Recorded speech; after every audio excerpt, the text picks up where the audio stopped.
lovely people. Nice to see you. Well, I can see you. I can't see you. Hopefully you can see me. I don't know. Good to see you. I'm going to try and answer as many of the questions that you've asked as I possibly can. We've got some from last time. We've got a whole load from, the last couple of days. But first of all, I hope you're all doing well. I know I think we're entering week 5. For those of us who locked down a few weeks ago, I'm sure some of you have probably done it for longer than that. Hello, Andrea. And hope that you're all okay. For me, I seem to have turned back into a teenager. I've got a massive spot. Great. And my hair is longer than it's ever been. So the clippers have arrived in the post and I'm going to get my husband to have a go at it tomorrow. So we'll see how that goes. But beautiful weather. We're really fortunate to have nice weather. I know none of us would want to be in this situation for the reason that we are. But it's a good time to take some time for yourself if you're able to. Good time to kind of step back and have a look at what life was like before. Goodness knows what it will be like when we come out the other side of this. But I hope that you're all finding some time to not just look after everybody else, but to look after yourselves too. Because it's important anyway, but it's even more important obviously during menopause. I hope that for those of you who are new to the group, I hope you're finding it really helpful. And as ever, as you'll see me say quite a lot, if it wasn't for the wonderful Andrea, Steph and Pip, there's no way that I could keep up with the group now, because I never expected it to be more than 1,300 people. I definitely didn't expect it to be more than 13,000. So there's really no way that I could keep up. So I am hugely grateful to them, but I'm also enormously grateful to you for keeping it the safe, kind, compassionate and increasingly knowledgeable place that I always wanted it to be. Hi Phyllis from Canada, how lovely to see you here. So thank you all for that. So I've kind of jumped in to live and I did questions 2 weeks ago. We'll do questions again tonight. I know some people have said, can you go right back to the beginning and talk about what menopause is, when it happens, the different stages, what we can do about it, what all the different symptoms are. So I will do that too at some point. And then lots of people have said, can you do one specifically on stress and anxiety? So for those of you who don't know me, I probably should have said this at the beginning, but for those of you that don't know me, I'm Di. Diane Danzybrink. I started the group probably getting on for a couple of years ago now. Had a really rubbish menopause experience myself, which has kind of led to everything I do. But professionally, I'm a psychotherapist. So I spend quite a lot of my time working with people, not only with menopause, but also with stress and anxiety and different life stages, different challenges, etc. So we will definitely do one on stress and anxiety. And what I'll probably try and do is do it later one evening, so we can do some kind of maybe guided meditation that will maybe give you a really relaxed way to get into the rest of your evening and hopefully a good night's sleep. So without further ado, my lovelies, I am going to crack on with some questions. And we'll try and do all the ones that you've asked this time. But I wanted to go back to some that I couldn't do last time. So the first question is, it's Alison. And Alison asks, are menopause symptoms exacerbated by stress? Well, yes, they can be. Because there's a lot of changes going on. So we have estrogen receptors all over the body. So essentially, if we were to light me up now, I would light up a bit like a Christmas tree with all the estrogen receptors. So the brain is very estrogen receptor dense. And consequently, things like anxiety, low mood, what we might describe as feeling depressed, can all be symptoms of menopause. So add background stress onto that. So if we think about the times that we're working in, for those of you who are frontline workers, who are having to go into work every day at the moment, for those of you who have caring responsibilities either within your own home or for other people, for those of you who are finding this just a really difficult time, background stress, once it gets above a certain level, can have an effect on our mental and emotional health anyway. So, hi Kate, you can certainly ask a question, lovely. Hopefully lovely Andrea will grab hold of it and I will try and get to it if I can. So background stress, that's something that we deal with all the time. So essentially, we're either stretched, so stretched is good in terms of our emotional health, stressed is not good. So if we're already experiencing the fluctuations of hormones, add stress on top of that, and yes, it absolutely can have an effect. And I'll come back to that when we do one of these all about stress and anxiety, etc. So somebody else has asked, they're using estrogen and progesterone, so they're using it what we call sequentially or cyclical, and that means that they're having their estrogen all the time, but they're having their progesterone just for 12 nights a month. And that is for people who are still perimenopausal. So if you haven't had 12 months without a period, most people take their HRT sequentially. Not the same for everybody, just the majority. And this person, this is Ruth, and she's saying that she's struggling with the progesterone part of it. And that's because for some of us, we tolerate progesterone better than others. So for those of you who've ever experienced PMT or PMS, that's because essentially you are more sensitive to those hormonal fluctuations. So for somebody who is struggling with the progesterone cycle of their HRT, and it's actually quite common, what she's asking is, do I have any other choices rather than taking this oral progesterone tablet? And yes, there are other choices. So if you're using Utrogestan is the body identical plant-derived progesterone. It's what we call a micronized progesterone, and that means that it's ground into tiny particles. It's very well absorbed when you take it orally through the gut. That can be used vaginally. So if you're really struggling with it, taking it orally, it can be used vaginally too. So that's one option. You could try the Mirena coil. The only thing I would say is that's a synthetic progestogen. So that's a progestogen that's delivered in tiny doses into, essentially, it's inserted, it sits there for a period of, depends on the doctor, but they say between 4 and 5 years, and essentially that's giving a tiny dose of progesterone to your endometrial lining, so that's the lining of your womb, every day. So that's why we take progesterone, is to protect the lining of the womb, because if we just gave estrogen alone to women who still had a womb, we would be worrying about what the long-term effect would be, and we are talking over a period of years, what the long-term effect would be on the endometrial lining, and it's because it could become too thick.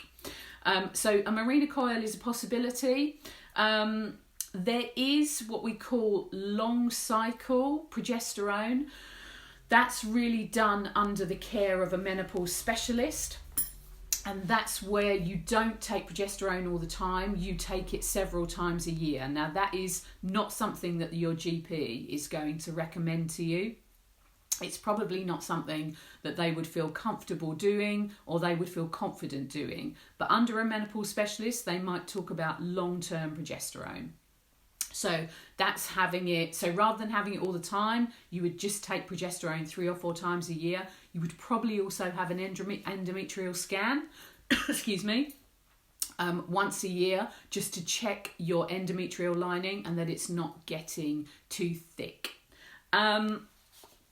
So Claire is asking, I want to know how HRT works in the system. I'm 14 weeks on 7 pumps of gel. I've just started testosterone. It's working, but it's a roller coaster. Can it be like that for some people? So the answer is quite complicated. Simple answer is yes, it can. Excuse me, gonna choke. So the simple answer is yes, it can be like that for some people, but we also have to think about how well is the gel being absorbed. So she's using 7 pumps, but is she actually absorbing 7 pumps worth? So is gel the right way to give estrogen for Claire? She started on testosterone, so she says she's been on the gel probably for about 3 months. She started testosterone. She doesn't say if she is peri or postmenopausal. She doesn't mention progesterone, so my guess is that she has probably had a hysterectomy, which means that she's had her womb removed. So maybe she doesn't need progesterone. Oh, sorry, guys.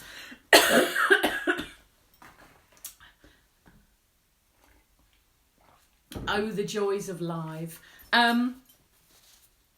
So it can be like that. So if she is essentially, if she's still perimenopausal, if she still has her ovaries, if she's still perimenopausal, then hormone levels can still fluctuate even when you're on HRT. The point of HRT is that you have the right dose so that generally you become asymptomatic. And what that means is that even though your hormone levels in the background are still fluctuating, you're not feeling the effects of those hormones fluctuating because your HRT is at the right level. So yes, it can be like that for some people. It can take a while to settle down. We usually say, probably around 6 months to get onto a settled dose and the right regime. But it's also important to remember that as you go through perimenopause, which can last between 4 and 8 years, it's also really important to remember that your hormone levels can change during that time. So the dose that you start on might not be the dose that you need all the way through your peri and postmenopausal years. It's also worth saying that some people get on better with gel than they do with patches and vice versa. Some people get on better with one patch than another. And it's not that they have different ingredients. They've all got estradiol in them, which is the type of estrogen that we're trying to replace. But with the patches, some of it can depend on the adhesive that they use on the patches. So we've got several different brands of patch. Some people definitely get on better with one than another, and there are some people who don't absorb the gel or the patch well. Most people get on fine, but there is a small percentage who the only good way for them to get their HRT is for them to take it orally. Now, it's not usually first choice, purely because there is a very, very small increased risk of blood clot with oral estrogen. But for some people, it's weighing up the pros and the cons. So it's definitely not one size fits all, and the dose needs to be titrated to the individual. Somebody else has asked, Victoria has asked, why do you have some good months and some bad months on the same amount of HRT? Exactly the same thing. Because they're constantly fluctuating. So the average time, the average length for the menopausal transition, so that's from first symptom to last symptom into postmenopause, so that's 12 months without a period, that's between 4 and 8 years. So if you think about it, if your symptoms are doing this, if your hormones, if your estrogen level particularly is doing this over a period of 4 to 8 years, then essentially what's going to happen is it is going to feel better sometimes than others, but it's also another reason why your dose should be, you should have a check-in with your doctor at least once a year so that they can check, are you on the right dose? Obviously, you have to have a knowledgeable doctor, somebody who understands HRT. But it is why you should have a yearly consultation. And if you feel it's not working for you, if you feel that the dose does need changing, then it's time to, I know at the moment all the appointments are video or telephone, then it's time to make an appointment and go back and get that, either the dose or the method of delivery changed, essentially. Joanne has asked, she'd like to know if there are any suggestions of herbal or natural products to aid undisturbed sleep. She says she's on 1.5 pumps of gel following a total hysterectomy. So total hysterectomy is womb and both ovaries and very often cervix too. And while it's helped with the flushes, I'm still not sleeping well. Well, I don't know how old Joanne is, but 1.5 pumps of gel is a tiny dose for somebody who's had their ovaries removed. So the first thing I would be doing, Joanne, is I would be either talking to your doctor or your menopause specialist, depending on who that is, about increasing your estrogen. And again, you don't mention progesterone, so that's, again, you don't need it if you've had your womb removed. The thing I would say to you is your estrogen needs looking at, your estrogen level and your estrogen dose needs looking at. And also I would be thinking about testosterone. And Liz has just said, I had a total hysterectomy and I'm only on 1 pump. Well, depends how that's doing for you, Liz. It is a very low dose. So 1 pump of estrogel is the equivalent of approximately 25 micrograms in a patch. 25 micrograms is the lowest dose of patch. It's tiny. And if you think about it, if you've had both of your ovaries removed, that means that particularly through your perimenopausal years, you don't get that gradual decrease of estrogen throughout that kind of 4 to 8 year span. At the point in time that you have your ovaries removed, essentially your ability to produce estradiol, which is the hormone that is essentially causing all the symptoms, has gone. So again, I would want to be looking at what your level is and how well you're doing, how symptomatic you are, and if that's really the optimum dose for you. As far as herbal or natural products is concerned, so the first thing I'd be doing is looking at the HRT. As far as herbal or natural is concerned, some people find that magnesium is helpful. There's also there's a cherry supplement which is made from sour cherries, Montmorency cherries. And Montmorency cherries are really high in natural melatonin. So there's a product called Cherry Night, which I know some people have found helpful. So it's worth having a look at both of those.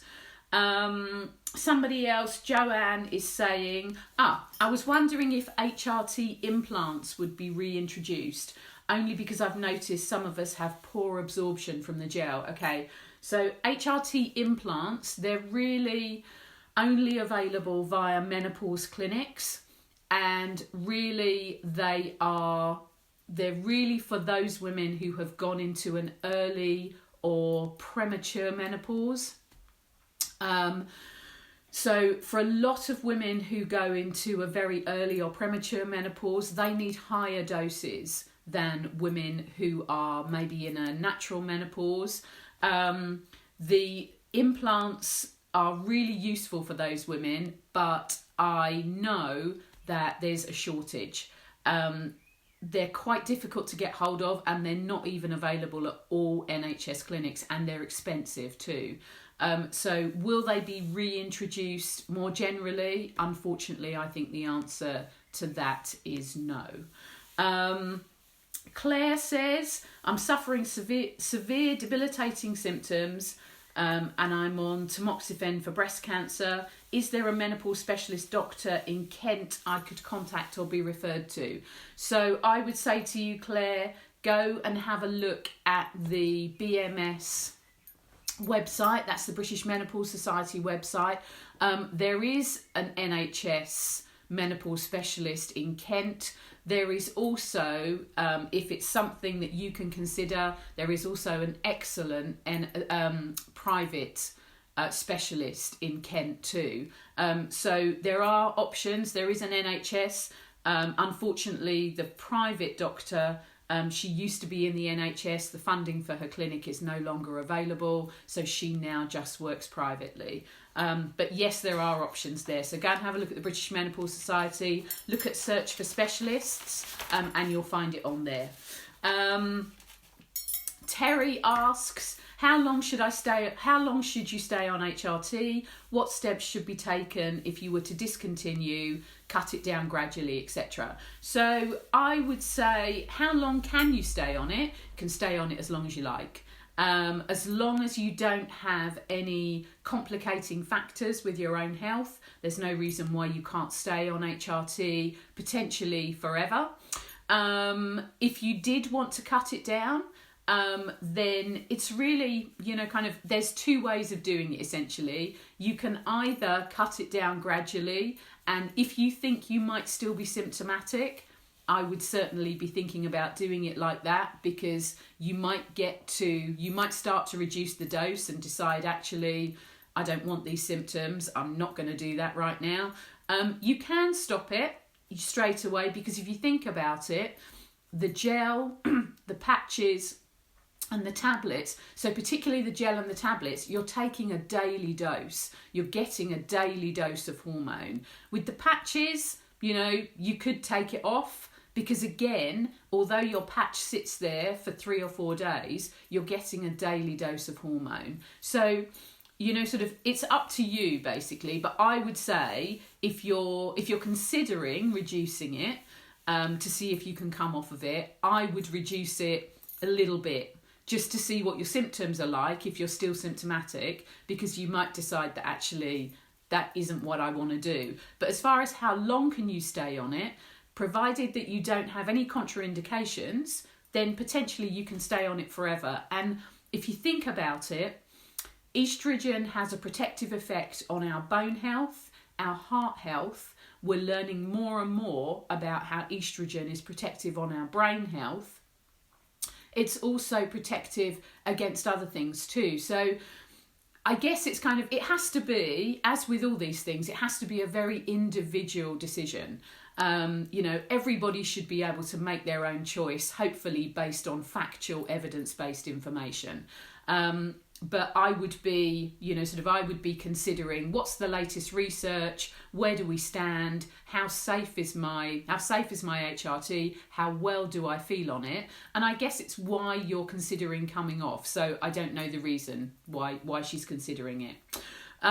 Somebody else, Debbie, says, can I have some advice on aches and pains, please? Especially my lower back and hips.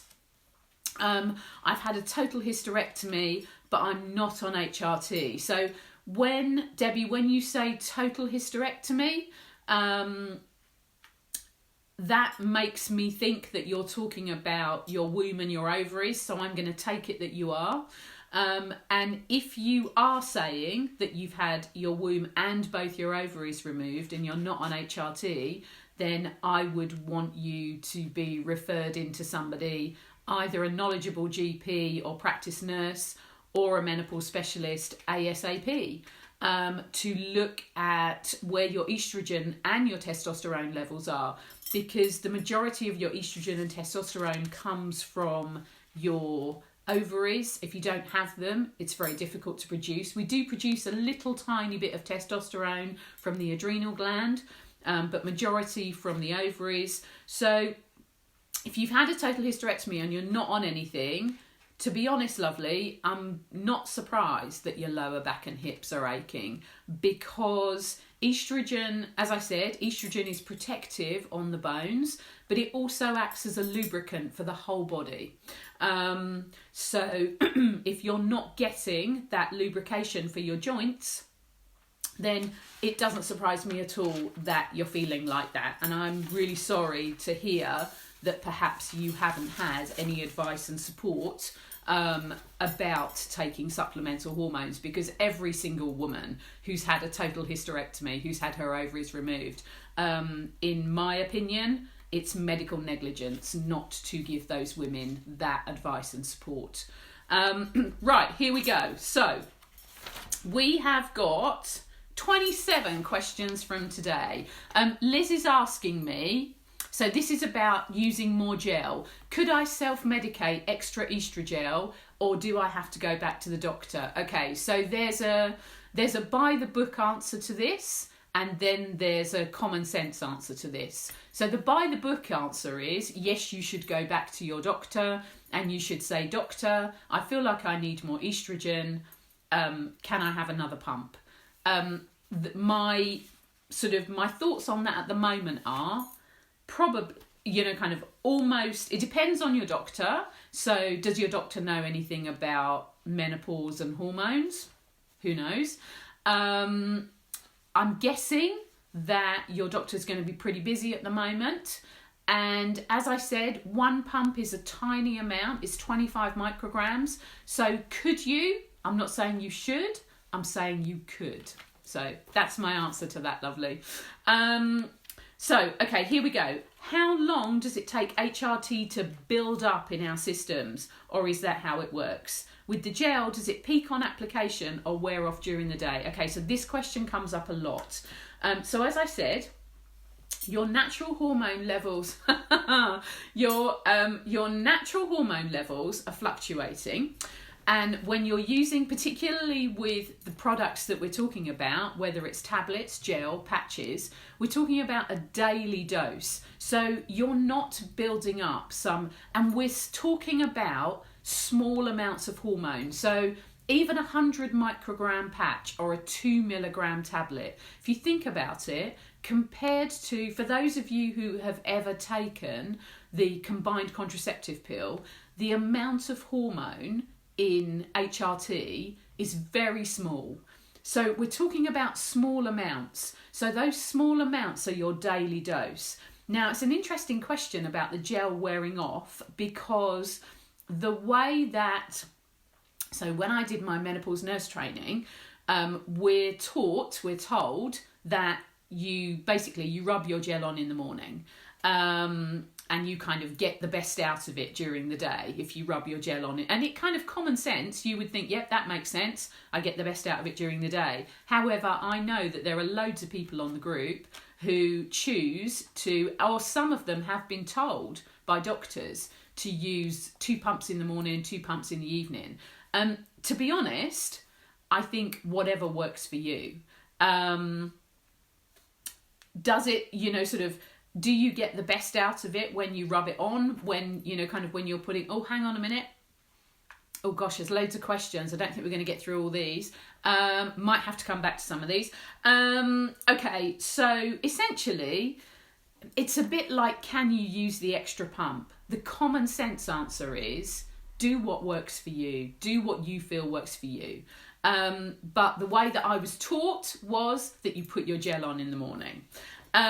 So, can I talk through testosterone, the forms available, when to consider it, where to request it, the possible challenges in obtaining it, and benefits over and above libido? Okay, so I will try my best. Okay, so can I talk you through the forms available? Yeah, I can. It's pretty simple.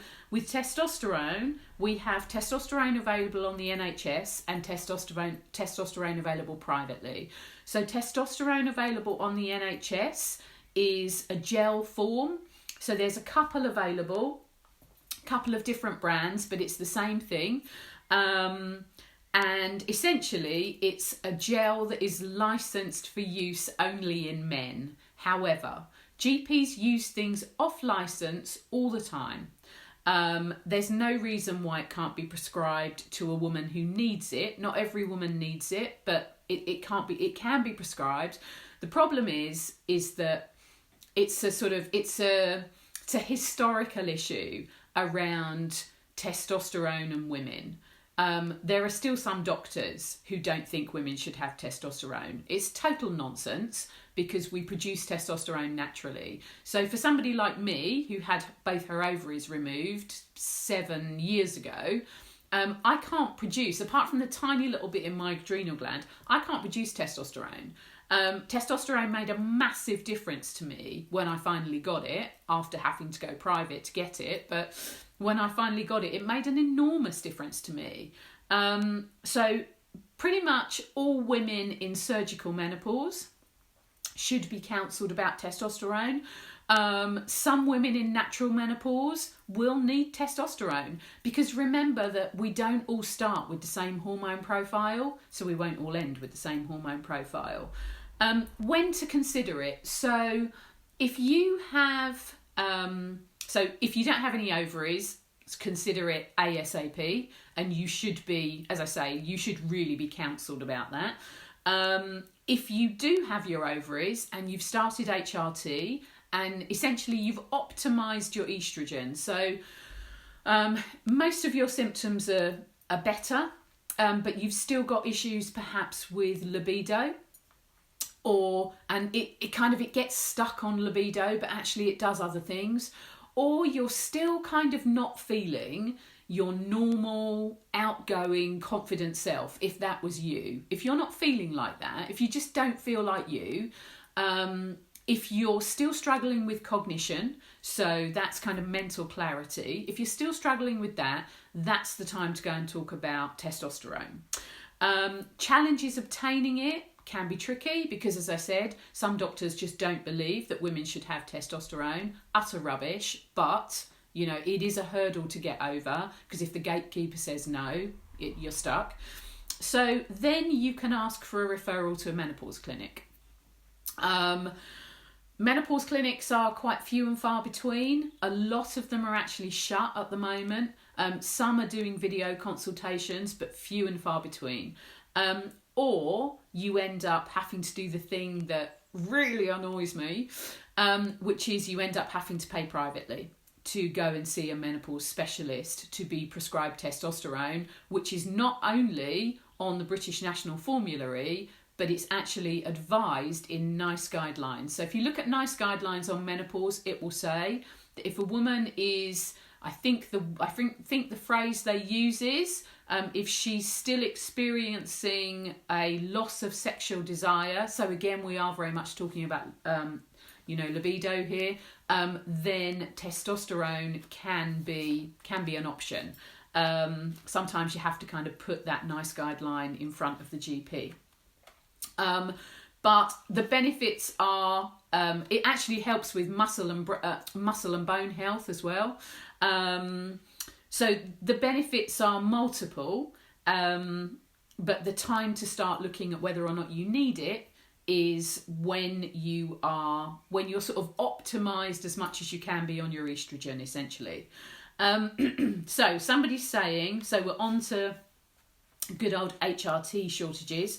Alternatives to Everol Sequi, as I can't get any at the moment.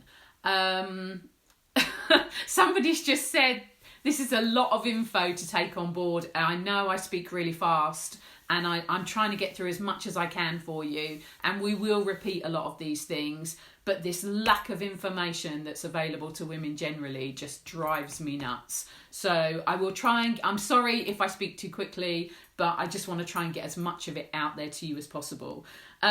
So alternatives to Everol Sequi. So, as I'm sure lots of you know, particularly if you're an Everol user, the shortages have been many over the last few months. It's changed manufacturing companies. Now, I spoke to Everol last week, and Everol, I spoke to the people that make it, excuse me, and they told me that at the moment, at the pharmaceutical wholesaler, which is a wholesaler called Alliance, there are Everol patches. There's some 25, there's a limited amount of 50, there are some 75s, the 100 should be available this week. There is a little bit of Everol Conti, and they're trying really hard to get Sequi back in for the summer. So they're saying at the moment, don't hold me to this, but they're saying June, July. So what are the alternatives? So unfortunately, the Sequi patches are tricky to get. I would say the best alternative would be either to have a separate patch. So the Everol that's in Sequi is Everol 50. So I would say a separate 50 patch and Utrogestan, which is the body identical progesterone, or go for something like the Estrogel. There is another gel as well called Sandrina. Some people prefer one over the other. Sandrina comes in tiny little packets. Some people love it. Some people find the packaging annoying. Estrogel comes in a pump. So there are definitely options. You know, nobody should ever, as one of the ladies that I worked with the other day, who basically had been told by her doctor she'd need to go cold turkey because whatever it was that she was on was not available. You know, nobody should ever have to do that. It's just not acceptable. Okay, are there different forms of progesterone and how does it work? I want to continue with HRT, but after around 6 weeks, each time I've tried, I've developed high anxiety and panic attacks. So we go back to this intolerance to progesterone. So more people will get on with body identical plant derived progesterone than they will with the synthetic progestogens. So synthetic progestogens are in all the combined products. The only body identical progesterone is Utrogestan, unless you're going to use a Mirena coil, which is another option. So there are options, but there's no doubt about it, it is tricky if you struggle with the progesterone part of the cycle. What's the best way to apply the gel? How do you know if you've put too much on or you need more? Okay, so again, this comes up all the time. So I'm going to tell you the way that I have been told to help other people, and the best way, and I have actually spoken to the company that produce Estrogel too, and essentially it's inner thighs as your first port of call. Rub it in, don't just smear it on, rub it in. I know that other people have been told smear it on and let it dry, but I'm going to tell you the way that I've been told to, you know, kind of to help others essentially. Second port of call, so if you're using more than 2 pumps, if you're using 3, 4, etc., you can do it on the outside of your arms as well. So that's best way to apply it. How do you know if you're using too much? Well, if you're using too much, you're probably going to get the effects of that. And again, remember, we're talking about tiny doses of hormone here. If you're not having enough, it's likely that you're still experiencing symptoms. If you're having too much, and I'm going to be careful when I say this, but for some people, they will experience breast tenderness if they're having too much. Having said that, sometimes when you start HRT, your breasts will be tender, and it takes a few weeks for that to settle down. So, you know, if you're constantly experiencing that for sort of months at a time, then I would say it's about kind of reducing your gel down a little bit. Somebody else is saying they've recently been getting irritation where their patches are, but only realise once I take the patch off, it looks red and irritated. Doesn't bother me when they're on though. Should I be changing them? So I've been using patches now for about, probably about 6.5 years. And in all that time, I've probably had a handful of times where the skin underneath the patch has been red and irritated. And funnily enough, again, only when I've taken the patch off. It's not something that happens to me all the time. So, you know, I need my patches. I'm not going to change it. However, it is fair to say that some people get on better with some patches than others purely because the different adhesives can be better for some people than others. So all the adhesives on all the patches are not the same. So if you don't get on with one, it's worth trying another one, bearing in mind that they're not all in good supply at the moment. So maybe if you are being irritated by your patch, maybe have a go with gel. What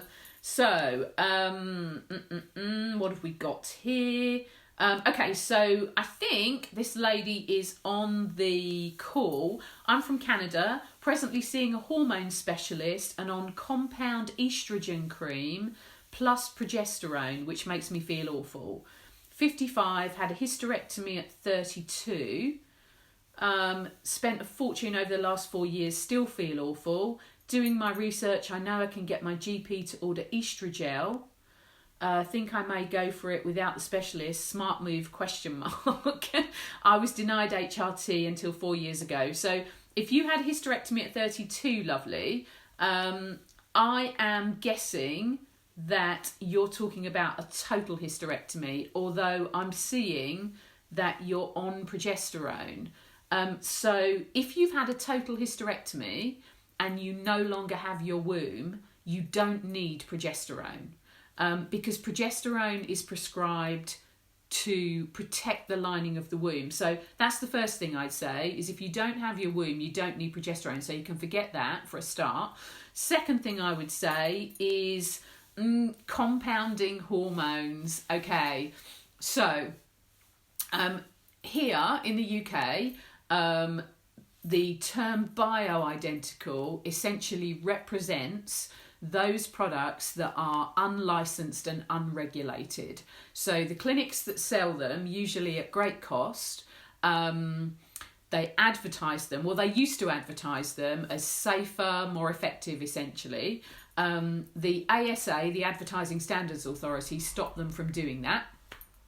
I think it was back in November 17, they put a ban on them doing that because there's no proof of that. Also compounding, so essentially every time you get a different prescription, every time you get your products, generally they come through the post, there's no checks and balances on what's in them and how much of the hormone is in them. Whereas with the regulated licensed products, they've been through a licensing process where they have to be able to show that they can reproduce their products at exactly the same standard and level all the time. So if you do only need estrogen and you can get estrogel from your doctor, the point of putting estriol in there, which is a really weak type of estrogen, there's really no point. It's estradiol that you need. However, I would say if you do still have your womb, you will need your GP to prescribe you some kind of progesterone as well. I'm guessing that you don't. So come back on that in the group or something and we'll clear that up for you. Somebody else says, how and why menopause affects the bladder. What can we do to help? Why do I keep feeling feel the need to pee? Okay, so estrogen acts as a lubricant and a nourisher for the whole body. So once we get to perimenopause, when those estrogen levels start to change, that means that they're changing everywhere. So the health of our pelvic area relies entirely on estrogen. So as the levels start to fluctuate, essentially we can have things like repeated UTIs, so urinary tract infections, vaginal soreness, dryness, irritation, etc., etc. And that's because we're losing estrogen there. So I would say first thing to do, I mean, you might be on this merry-go-round of you're saying that it's really about the need to pee. So the lady from Canada has just come back and said that she has no womb, but her ovaries were left. So Phyllis, my lovely, yes, definitely give the estrogen, the gel, a try from your GP. But if you don't have any ovaries, also talk to your GP about testosterone, because you're not probably lacking it. You definitely are lacking it. And I'm absolutely disgusted that you had your surgery at 32 and you're only just starting to get it sorted now. I'm so upset for you. But, you know, kind of do that now, lovely, and see how you go and come back to us and let us know in the group. So where was I? I've lost my thread. Bladder, yes. So as far as the bladder is concerned, essentially what happens is when we're losing estrogen, we're losing plumpness, we're losing lubrication. So you might have noticed that your vaginal lubrication has changed. As the estrogen levels start to change, the pH starts to change in that whole pelvic area. It can be easier for infection to get into the bladder. Essentially, that whole area is crying out for estrogen. So what can you do? You can do a couple of things. You can go to your doctor and you can say, I'm experiencing this. You know, sort of any kind of if there's any kind of incontinence, it's also worth asking to be referred to a women's health physio. Again, it's probably not the ideal time, but you know, kind of they're out there and can be absolutely amazing. But what you need is estrogen, lovely. I know I sound like a broken record, but honestly, you know, we are living postmenopausally and perimenopausally when they're fluctuating, but postmenopausally we are living with estrogen depletion. If anybody hasn't read it, I meant to have it to show you, but if anybody hasn't read it, go and find Avram Blooming's book, Estrogen Matters. It is absolutely mind-blowing. He's a really, really lovely man. I had the great pleasure of meeting him a couple of years ago. He's a really lovely man. He's a doctor. He's a specialist. He's an absolute expert on breast cancer. He's done so much work around hormones. Do go and read his book, because he has essentially, he's given you very factual, evidence-based, up-to-date information in a really readable way. So go and have a look at that. But two things you could do. You could look at systemic estrogen. So systemic is all the way through the body. So again, I would be talking about gel or patch as your first option. And obviously, if you've still got your womb, you need progesterone too.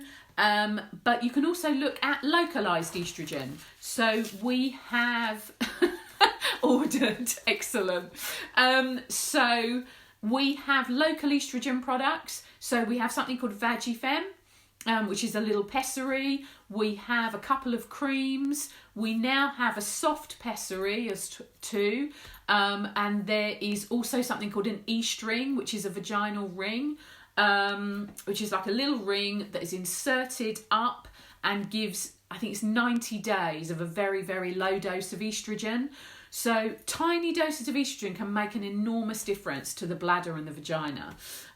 For those of you that haven't read it, and again, I should have had it to hand, Jane Lewis, who's a member of the group, and Jane runs her own group, which I think is, no, it's not, I can't remember what Jane's private group is called, but she's on Facebook. She's a member of our group, so we can find her through there for you. Jane wrote the brilliant Me and My Menopausal Vagina. She also has a website, which is mymenopausal.co.uk, and you can find out lots more there about urinary, bladder, vaginal symptoms, etc. But I highly recommend that book to you as well. Okay. Skin and hormones. Okay, so again, can I repeat the name of the book? Yes, I can. It's Estrogen Matters by Avram Blooming. Skin and hormones. So, skin is our biggest organ, and it's full of estrogen receptors. So when estrogen levels start to fluctuate, can we have issues with our skin? Yes. Ask many a teenager if they had problems with their skin. I know that I was really lucky. I didn't have a huge amount. My great big zit has arrived today. But yeah, absolutely, hormones can have an effect on our skin, and not just with spots and things. For some of you, I know lots of people have talked about having really itchy skin. So really, really itchy, dry skin. That's also to do with the loss of estrogen. Things like dry mouth, dry eyes, burning tongue, etc., etc. They're all to do with loss of estrogen. Dry eyes. Lots of people spend a lot of money on eye drops from their opticians and things. Okie dokie. So, details of the symptom checker. Okay, so we have a menopause support symptom checker. So if you go to the menopause support website, which is menopausesupport.co.uk, you can click on to resources, and in there you'll find a symptom checker. You'll also find lots of different blogs and things that I've written. There's one for partners, there's one about preparing for your doctor's appointment, there's another one called 10 Things Your Doctor Should Know About Menopause, which maybe don't put down in front of your doctor, maybe just use it for your own information. There's another one about menopause and mental health.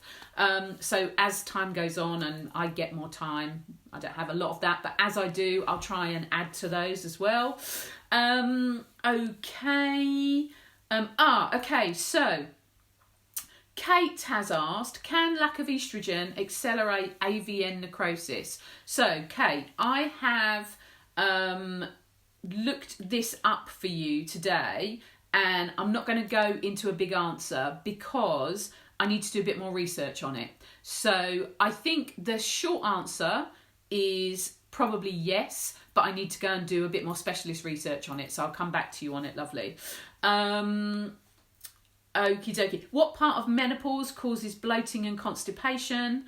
So estrogen is a lubricant. So not only does it lubricate the eyes, the mouth, the pelvic area, the joints, etc., etc. It also lubricates the entire gut. So for a lot of people, once those estrogen levels start to fluctuate, what they find is that actually they're experiencing digestive issues.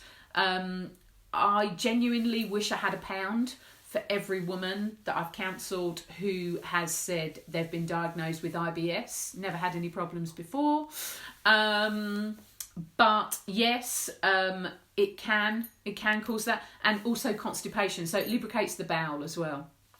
Now, we've got to remember when we're talking about this, because we're focusing on menopause, there can potentially sometimes be other things going on. So if you're experiencing bloating that you've never had before, and you feel that your abdomen is distended, please don't just ignore it and think, okay, well, it's got to be menopause. Please go and have it checked. Similarly to if you're having palpitations for the first time in your life and you've got no other menopause symptoms, please go and have it checked. Because I think sometimes we can get really focused on the area that we're dealing with, but there can potentially sometimes be other things going on. You know, if you're having any, so if you're constipated and you're having any kind of bleeding from the rectum, again, please go and get it checked. Don't just think, oh well, you know, kind of it must be because of my estrogen. It's always best to check. Okay, so are there any supplements that are good to take with HRT, particularly to help with low energy? How to cope with itchiness and restless legs? Okay, so again, I would say if your HRT is well optimized, then really, apart from your vitamin D3, and if you're having a good, well-balanced diet, you shouldn't really need to be taking lots of other supplements.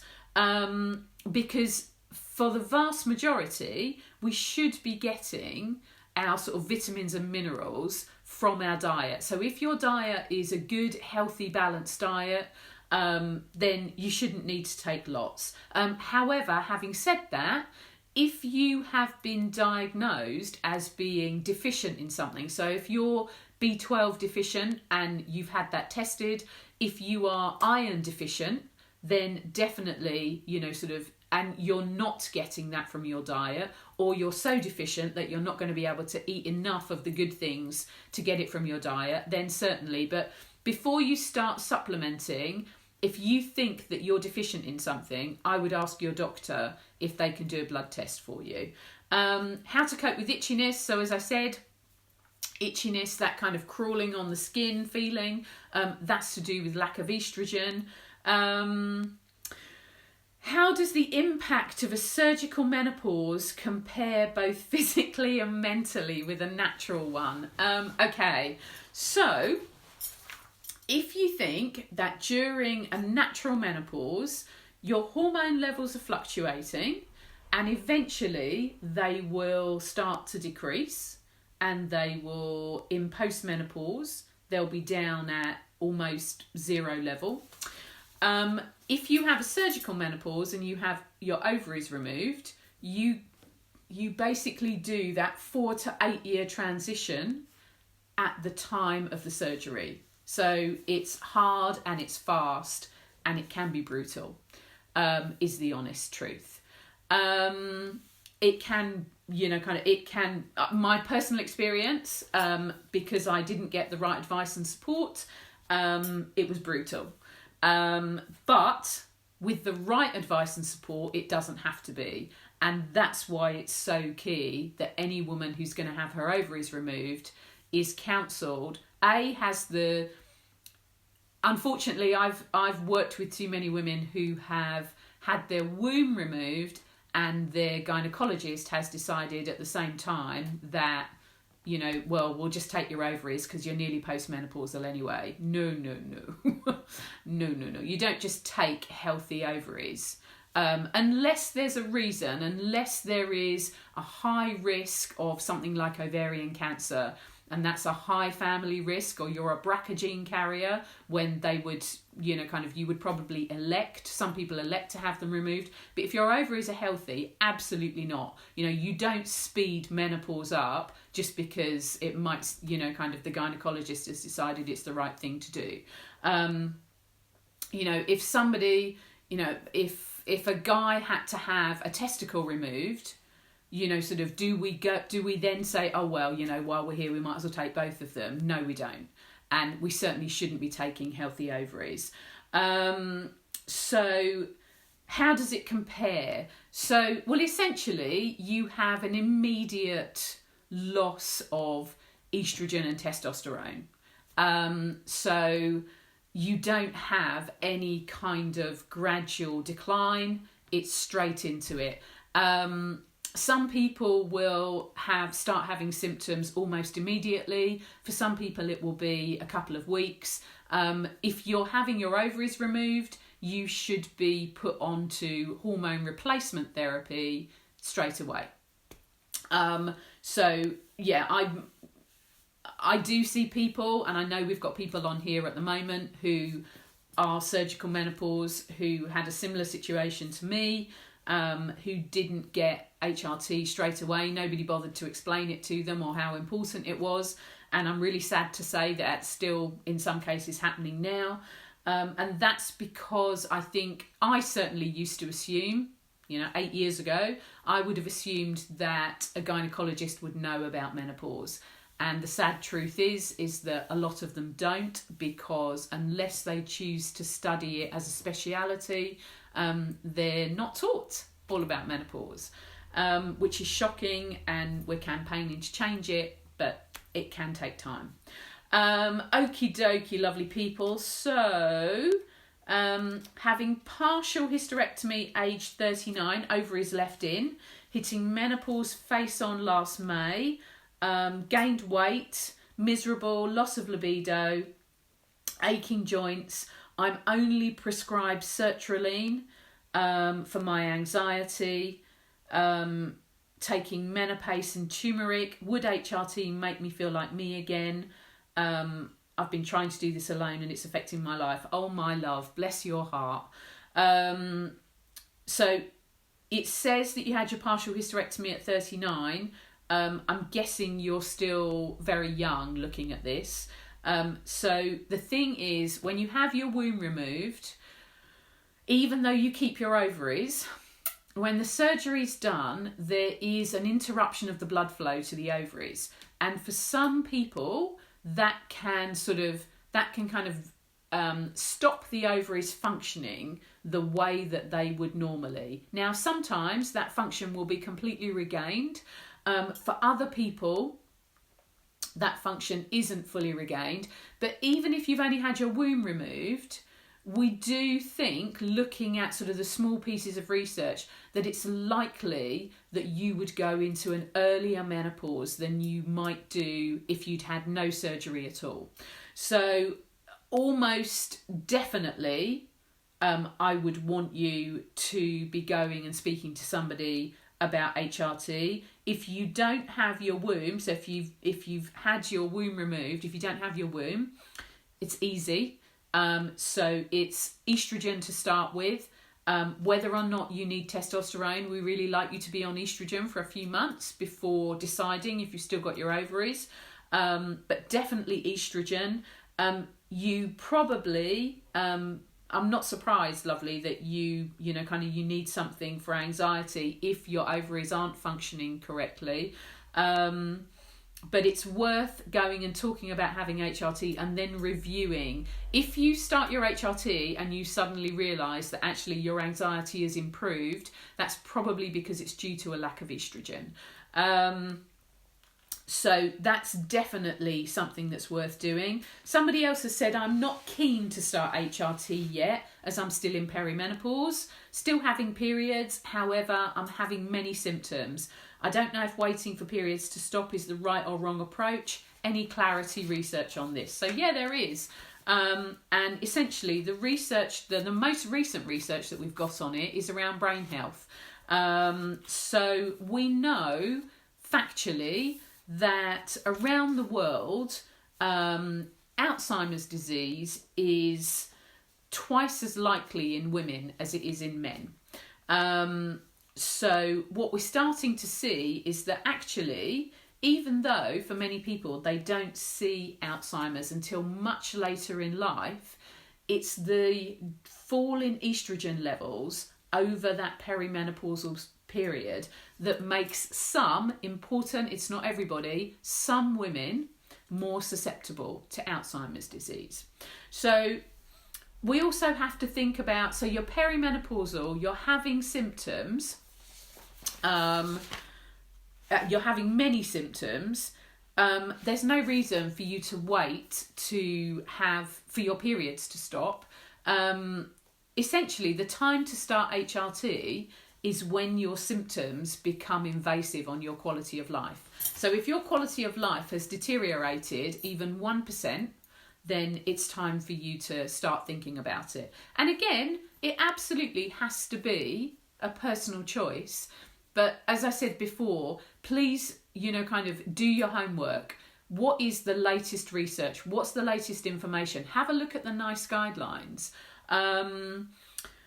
As I say, we know that long term, estrogen helps to protect your heart, your bone, your brains. Okay. We know that it helps to protect those things.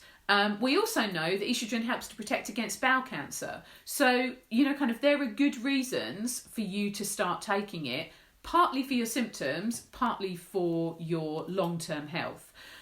Somebody else has asked, can menopause cause hip, back and joint pain? So I think we kind of covered that right at the beginning. So yes, it can, and that's that estrogen loss.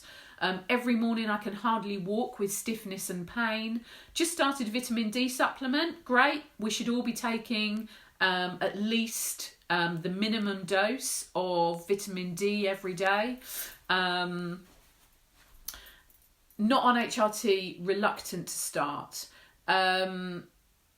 Okay, I'm just going to quickly pick up on this. Somebody said their GP is not happy to give them HRT because I have a family history of blood clots and breast cancer. Okay, so family history of blood clots, you could have transdermal estrogen, so we wouldn't want you to be having oral. Family history of breast cancer, it depends what you mean by a family history. So if it's a single case, that's not classed clinically as a family history. If it's lots of cases, then your GP really needs to be referring you to a menopause specialist. That's what they're there for. They're there for people with complex medical histories. So go and have a look when you can, get an appointment with your GP, ask to be referred, because you need to be in front of a specialist. Okie dokie. Fibromyalgia. Again, fibromyalgia is a bit like IBS, or I've had several people who have been diagnosed with chronic fatigue syndrome. Actually, fibromyalgia, IBS and chronic fatigue syndrome often are related to estrogen depletion, particularly if they're occurring for the very first time in perimenopause. What's this? Can new symptoms appear as you go through perimenopause? So if you start off with a handful of symptoms, as you go along, can new ones appear? And the answer to that is yes, they absolutely can. So as the estrogen levels fluctuate, so sometimes they're going to be sharper than others, sometimes they're going to be gentler, sometimes the estrogen, as time goes on, the estrogen and the testosterone level is, particularly the estrogen, the estradiol, is going to be getting lower and lower. So consequently, yes, your symptoms can change, there's no doubt about it. It's also fair to say that for most people, once they get to a postmenopausal state where they've had 12 consecutive months without a period, for most people, they will be asymptomatic. Their symptoms will go away. However, we have to remember things like our long-term health and our urinary and vaginal health. So our bladder and our vagina and vulval health. So for about 70% of women in their lifetime will experience the vaginal and urinary symptoms. For some women, they won't experience those until they're postmenopausal. And unfortunately, because they're then not having menopause symptoms, they believe that they don't make any connection with menopause. So they think it's something that they've just got to get on with because they're getting older. And that's absolutely not true. As I say, there are local treatments that can help, and those women absolutely should get that help, because it can be, it can be really debilitating to live with. Right, lovelies, I'm really dry now. I know it's a massive amount of information. I will do more of these. I know lovely Andrea has made a list for me of the things that people wanted to talk about. We might swap to doing Instagram, because that's another platform, and it's also a platform where I can maybe get other people in to kind of do these with me. So we can bring other people in that can kind of give their sort of expert views as well, which would be great. But we can then download them to Facebook for you to be able to watch, or I can put them onto the website. So talking of all other things, first thing, most important thing is, if you haven't already signed, please go and have a look at the Make Menopause Matter campaign. All the lovely over 100,000 people that have already signed it have ensured that menopause will be on the school curriculum from September this year, which is amazing. We're really, really excited about that. So thank you to everybody that signed. But if you haven't, please sign it, share it in your Instagram, your Facebook, your Twitter, your LinkedIn, whatever. Every woman is going to experience menopause at some point in her life. And we're a population of over 66 million. So just in this country, we're talking about 33 million women. Worldwide, goodness knows how many billions and trillions. So we really do. I do truly believe that we are the generation that are going to make the difference for everybody going forward. And then the other thing is, my lovelies, our gorgeous menopause posters that the lovely Bonnie has done for us out of my random thoughts, which I'm delighted that we've got. So the website is menopausesupport.co.uk. You can find me on, I think I'm the only Diane Danzebrink in the country, which many people would say is a good thing. We do not need more than one. So if you look me up, you can find me on things like LinkedIn, Twitter, Instagram, etc., etc. The lovely Sophie and I do a podcast called Menopause, the Good, the Bad and the Downright Sweaty, which you can find on Podbean and now on iTunes. And I also have a YouTube channel, which is again just my name, where you can find videos about things like menopause and nutrition with the lovely Mel Wakeman, menopause and sex with the lovely Sam Evans, menopause and all things vaginas with me and the lovely Jane Lewis. There's one on there about menopause after cancer with Nick Panay, who is without a doubt one of the country's greatest menopause experts. There is one on there about menopause and the NICE guidelines and essentially what your doctor should be offering you around their care of you, with Anne Henderson, who is a gynaecologist who is based in London and in Kent. There's loads of others. Anyway, there's a couple on there of breathing exercises that I've done to do with anxiety. But anyway, you can find all those things there. I will definitely... Oh, hang on a minute. Marie has said, I hope my question about HRT and fibroids will get answered somewhere, please, if possible, as it didn't get answered before. Okay, so if you're asking, lovely, if you can have HRT with fibroids, yes, you can. Transdermal estrogen, again, is the way forward. If your doctor is saying no, then again, ask to be referred to a menopause specialist.